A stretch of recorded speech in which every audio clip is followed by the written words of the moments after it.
Assalamu alaikum everybody, Muslimah to Muslimah. Alright, so today's topic we will be talking about polygyny in Islam. Polygyny.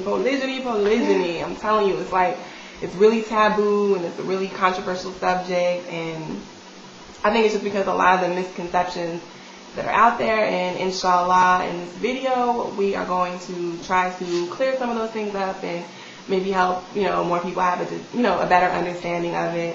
A little disclaimer: we are not scholars or anything like that. This is called our Muslimah perspective. So this is how we feel about it. You know what I mean? And inshallah you get with it, and some of y'all not gonna get with it. But for those of us who are with this, and for those of you who are gonna feel us, inshallah you will take something away from this video. And for the non-Muslims watching, inshallah, God willing, you'll have a better understanding of just what polygyny is in Islam. Okay, so first things first. What is practiced in Islam is polygyny, not polygamy. So, polygamy is when a husband can have more than one wife and when a wife can have more than one husband. However, what is practiced in Islam is polygyny, which is where the husband has more than one wife. A man is allowed to have up to 4 wives. That is the limit. 4 wives, and then you are done. You can't have 5 and 10 and 15 and 100 and all those crazy numbers. A man can have up to 4 wives. So a lot of times, even me, before I took my shahada, that's the first thing. The first 2 things that stuck out to me when I first took my shahada was women have to cover and a man can have more than one wife. It's unfair, but you can't look at it like it's unfair. If you look at it like it's unfair, then you can say that it's unfair that a man has to work and provide and take care of everything on his own. And if the woman does work, all of that is her money, and she can do what she wants with that. If she wants to go buy clothes and go on fabulous shopping sprees or whatever she wants to do with it, it's her money and it's for her to decide. And a lot of people, particularly in this society, do not agree with that. They say when you're married, it's halvesies and y'all go in on it.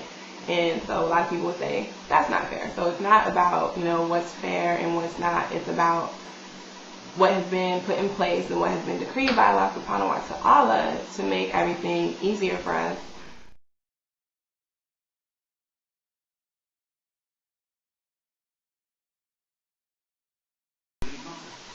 So basically, you don't want to start off your marriage with negative connotations, like, okay, I will get a divorce if you do this, or I will get a divorce if you do that. Like Nadira said, it is one of his rights, and it's like Allah tells you that it's okay for a reason. You wouldn't say to your husband at the beginning of the marriage, you can't, pray, or you can't, read the Quran, or you can't fast during the month of Ramadan. I mean, these are things that are actually in the Quran. It specifically says that they are okay for a reason. Now, even though you may not understand it at that moment, it's not something that you should put in your contract, for my personal opinion.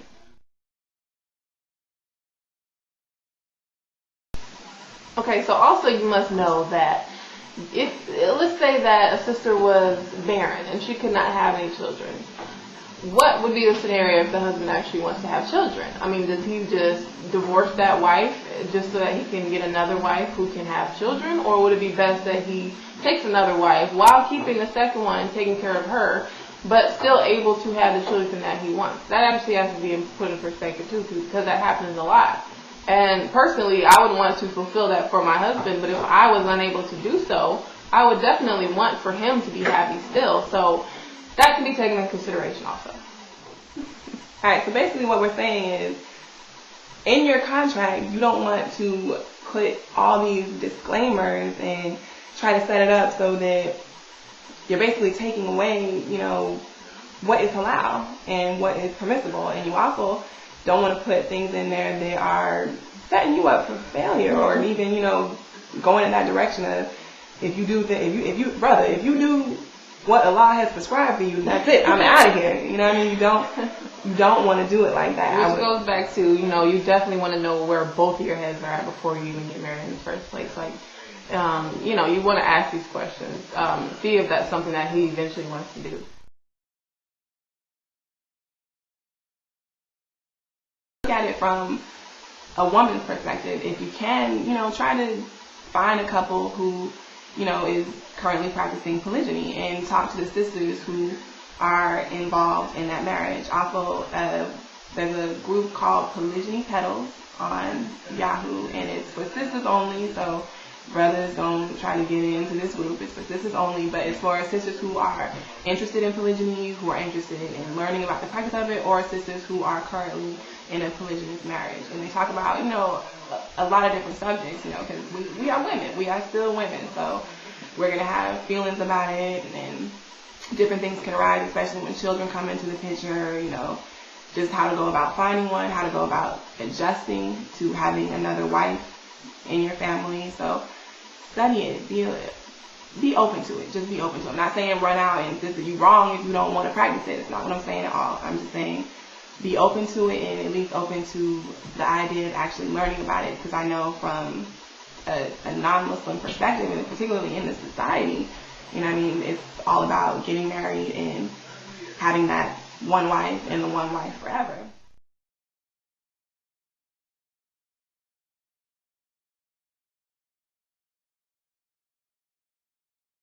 When it comes to the women actually living in the same house, now that is something that the women do have a say on. You do not have to live in the same house as your co-wives. That is his responsibility to take care of you guys in a way in which you feel comfortable. Personally, there's no way I see myself ever living with another woman who is also married to my husband. That's just not going to work. But it's going to be hard enough for me to live with my husband, let right, alone.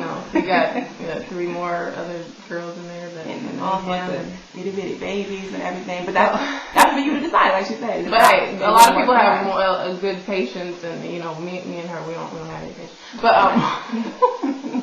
But yeah, so that's one of your rights. Also, but you don't really have a say in if your husband wants to get another wife, which is why it's important to speak about this beforehand.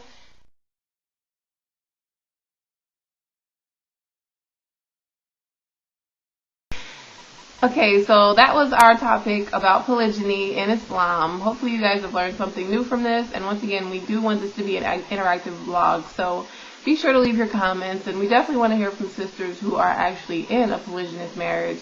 So inshallah, leave your comments or complaints, and we will see you next time. This, once again, has been our Muslimahs perspective. Assalamu alaikum. Assalamu alaikum. Peace.